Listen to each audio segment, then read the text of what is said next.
14 अगस्त 2005 सुबह का वक्त था।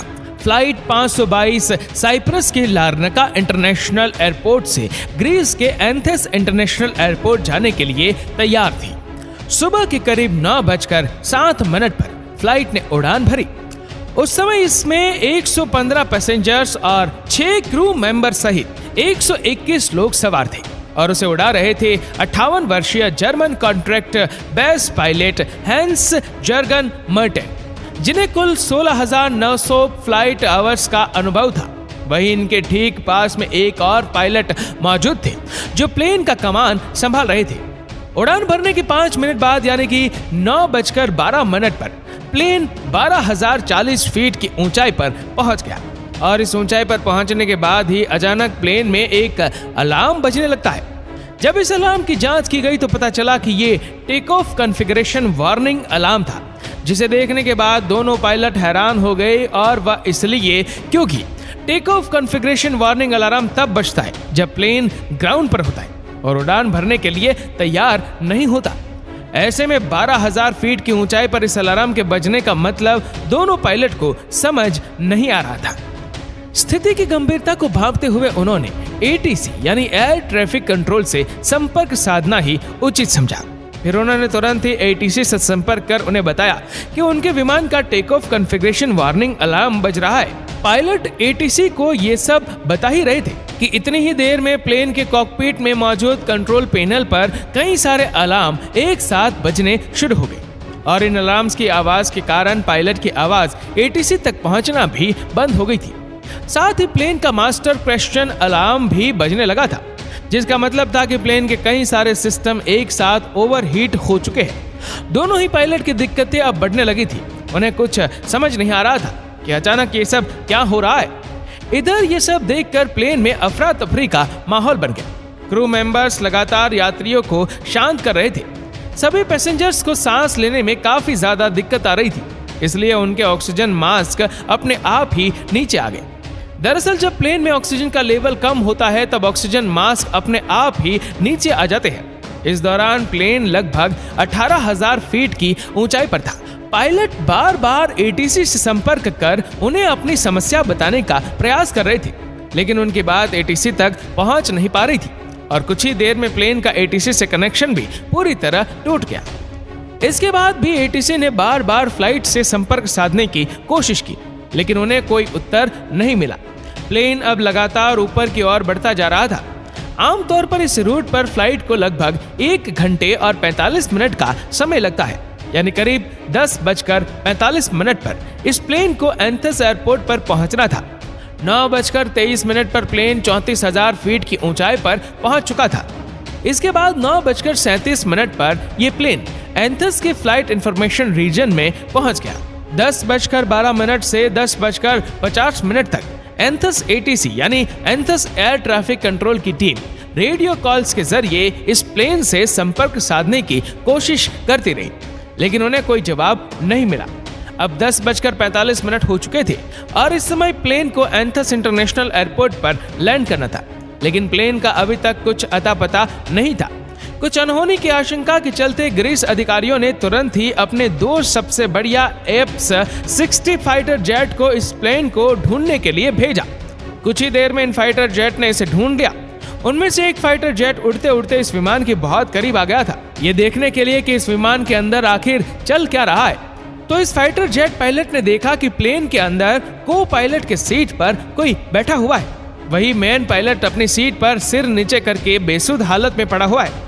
फिर ये फाइटर जेट पीछे गया और अब उसने पीछे वाली खिड़की से प्लेन के अंदर के हालत का जायजा लिया।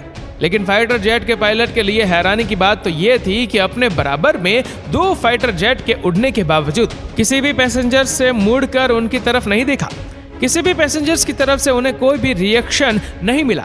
तभी लगभग 11:49 पर फाइटर जेट के पायलट से देखा कि एक शख्स प्लेन की केबिन से होकर कॉकपिट की तरफ जा रहा है। कुछ ही सेकंड में यह शख्स प्लेन की पायलट सीट पर बैठा हुआ दिखाई दिया। कॉकपिट में बैठे इस शख्स को देखकर फाइटर जेट के पायलट ने इसे इशारा कर स्थिति के बारे में जानना चाहा। यह शख्स भी फाइटर जेट के पायलट को कुछ बताना चाह रहा था, लेकिन वह कुछ बोल ही नहीं पाया। तभी लगभग 1 मिनट बाद 11:50 पर प्लेन की लेफ्ट इंजन ने काम करना बंद कर दिया और प्लेन लेफ्ट साइड से झुककर तेजी से नीचे की ओर गिरने लगा। पायलट सीट पर बैठा शख्स उसे कंट्रोल करने की कोशिश तो कर रहा था, लेकिन वो उसे कंट्रोल कर ही नहीं पा रहा था। ठीक 12 बजे प्लेन के राइट इंजन ने भी काम करना बंद कर दिया। प्लेन का कंट्रोल अब पूरी तरह से खो चुका था। 12:04 पर प्लेन अधेन से लगभग 40 किलोमीटर दूर पहाड़ियों में जाकर क्रैश हो गया और उसके क्रैश होने के साथ ही इसमें सवार क्रू मेंबर समेत सभी 121 लोगों की मौत हो गई। दोस्तों, एक बार महसूस कीजिए उस पल को जब 121 यात्रियों से भरा ये प्लेन पहाड़ से टकराया होगा तो क्या गुजरी होगी उन फाइटर जेट के पायलट पर, जिन्होंने लोगों को अपनी आंखों के सामने जाते हुए देखा होगा और वह इनके लिए कुछ भी नहीं कर पाए होंगे। दोस्तों, इसके बाद फ्लाइट 522 के क्रैश होने की खबर सभी जगह आग की तरह फैल गई। तुरंत रेस्क्यू ऑपरेशन चला गया। सभी 121 लोगों की डेड बॉडी को एक एक करके ढूंढकर बाहर निकाला जाने लगा। लेकिन जब हादसे में मिली कुछ लोगों की डेड बॉडी की ऑटोप्सी की गई तो एक चौंका देने वाली बात सामने निकल कर आई। दरअसल जहाज में मौजूद ज्यादातर सभी लोग और पायलट प्लेन क्रैश होने से पहले ही मर चुके थे। तो अब यहाँ सबसे पहला सवाल ये था कि जब पायलट प्लेन के क्रैश होने से पहले ही मर चुके थे तो लगभग 2 घंटे तक प्लेन का कंट्रोल किसके पास था? तो दोस्तों, हमने वीडियो की शुरुआत में एक व्यक्ति का जिक्र किया था, फ्लाइट अटेंडेंट एंड्रियान स्क्वाड्रोमो। जी हाँ, जो एंड्रियान स्क्वाड्रोमो ही थे जिन्होंने अभी तक इस जहाज को संभाले रखा था, क्योंकि अंत में उन्हीं की आवाज एटीसी को सुनाई दी थी। एंड्रियास ने करीब 5 बार मेडे मेडे कहकर मदद की गुहार लगाई थी। एंड्रियान्स के पास यूके कमर्शियल पायलट का लाइसेंस तो था, लेकिन उन्हें इतना एक्सपीरियंस नहीं था कि वह बोइंग 737 जैसे प्लेन को कंट्रोल कर सके। लेकिन इसके बावजूद वो विमान को घनी आबादी के क्षेत्र से दूर ले जाने में कामयाब रहे। जब एक्सपर्ट्स ने इस घटना के पीछे की वजह जानने के लिए जांच शुरू की तो उसमें सामने आया कि जब प्लेन लेफ्ट साइड में झुक गया था तो इसके कारण ये था कि प्लेन के लेफ्ट इंजन फ्यूल खत्म हो गया था, लेकिन अभी भी इस हादसे की जड़ तक पहुंचा जाना बाकी था। तभी अचानक एक इन्वेस्टिंग ऑफिसर की नजर कंट्रोल पैनल के एक बटन पर पड़ी और यह बटन था प्लेन के प्रेशर को सेट करने का। इस बटन को देखते ही उस ऑफिसर को पूरी कहानी समझ में आ गई।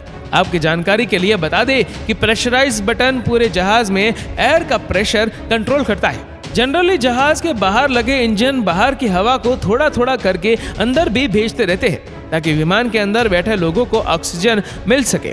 आमतौर पर इस प्रेशराइज बटन को ऑटोमेटिक मोड पर ही रखा जाता है और अगर कभी इसे मैनुअल मोड पर किया भी जाए तो कैप्टन और को पायलट को इसका ध्यान रखना पड़ता है। अब हादसे की जड़ तक पहुंचने के लिए हम आपको घटना से एक दिन पहले ले चलते हैं। जब बोइंग 737 का जहाज अपनी रूटीन सर्विस पर गया हुआ था, वहां इसको अच्छे से चेक करके इसकी सर्विस की गई और वहीं इसकी जांच करने वाले लोगों ने इसे मैनुअल मोड पर करके इसे पायलट को सौंप दिया था। विमान के उड़ान भरने से पहले पायलट और को पायलट दोनों का इस ओर ध्यान नहीं गया था कि उनके प्लेन का मैनुअल मोड चालू ही रह गया है और उसके कारण जहाज में धीरे धीरे ऑक्सीजन की मात्रा घटने लगी थी, जिसके कारण विमान में बैठे सभी यात्रियों को बेचैनी होने लगी और जब कॉकपिट में बैठे पायलट्स को ये अलार्म सुनाई दिए तो उन्होंने इसके पीछे का कारण जानना शुरू किया। लेकिन एक बार भी उनका ध्यान इस ओर गया ही नहीं कि प्लेन का प्रेशराइज बटन ऑन ही रह गया था। अब इस वजह से कॉकपिट में भी ऑक्सीजन का लेवल घट गया था, जिसके कारण दोनों ही पायलट बेहोशी की हालत में जाने लगे थे। विमान के अंदर ऑक्सीजन मास्क तो सभी यात्रियों को मिल चुका था, लेकिन कॉकपिट में ऑक्सीजन मास्क अपने आप नीचे नहीं गिरते, जिस कारण से दोनों पायलट बेहोश हो गए। साथ ही प्लेन में मौजूद यात्री और क्रू मेंबर भी अब एक एक करके बेहोश होने लगे थे, क्योंकि इनकी पैसेंजर सीट के ऊपर लगा हुआ ऑक्सीजन मास्क केवल 12 मिनट तक ही ऑक्सीजन दे सकता था और ऑक्सीजन ना मिल पाने के कारण सभी लोग धीरे धीरे दम तोड़ रहे थे। प्लेन अब ऑटो पायलट मोड पर ही एंथेस की तरफ बढ़ता जा रहा था। एक समय ऐसा आया जब प्लेन में मौजूद सभी सदस्यों ने दम तोड़ दिया, केवल एक जन को छोड़कर, और ये थे फ्लाइट अटेंडेंट एंड्रियास स्क्वाड्रोमो।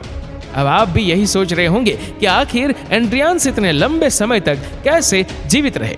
तो आपको बता दें कि एंड्रियान्स एक स्कूबा ड्राइवर थे और क्योंकि स्कूबा ड्राइवर अपनी सांसों को लंबे समय तक रोक पाने में सक्षम होते हैं, इसलिए वह अब तक जिंदा रहे। लेकिन ऑक्सीजन प्रॉपर ना मिलने के कारण अब उनकी भी हालत खराब हो चुकी थी। लेकिन जैसे तैसे करके वह कॉकपिट तक पहुंचे और प्लेन को कंट्रोल करने की कोशिश करने लगे। लेकिन एथेंस तक पहुंचते पहुंचते ये प्लेन यात्रियों की जगह उनके लाशों से भर चुका था। एड्रियानस अंत तक प्लेन को कंट्रोल करने की कोशिशों में लगे रहे, लेकिन दुर्भाग्यवश वह इसमें सफल नहीं हो सके और अंततः प्लेन पहाड़ियों में जा टकराए और उसमें सवार सभी 121 लोगों की दुखद मौत हो गई। इस घटना के लगभग 15 महीनों बाद ग्रीस के अधिकारियों ने इस घटना की रिपोर्ट पेश की, जिसमें बताया गया कि इस पूरी घटना के लिए सिर्फ और सिर्फ एक बटन जिम्मेदार था, प्लेन का प्रेशराइज बटन, क्योंकि ये बटन उस वक्त मैनुअल मोड पर था। लेकिन भले ही अधिकारियों को यह नहीं लगता हो, पर हमारी नजर में असल दोषी उस सर्विस सेंटर के एम्प्लॉय थे जहां प्लेन रूटीन सर्विस के लिए गया था, क्योंकि उन्होंने उस प्रेशराइज बटन को ऑटो से मैनुअल मोड पर कर दिया था। लेकिन उसने इस बात की खबर किसी को भी नहीं दी थी। ऐसे में या तो उन्हें इस वापस ऑटो मोड में डालना चाहिए था या पायलट को इस बात से अवगत करवाना चाहिए था, लेकिन उन्होंने ऐसा कुछ नहीं किया।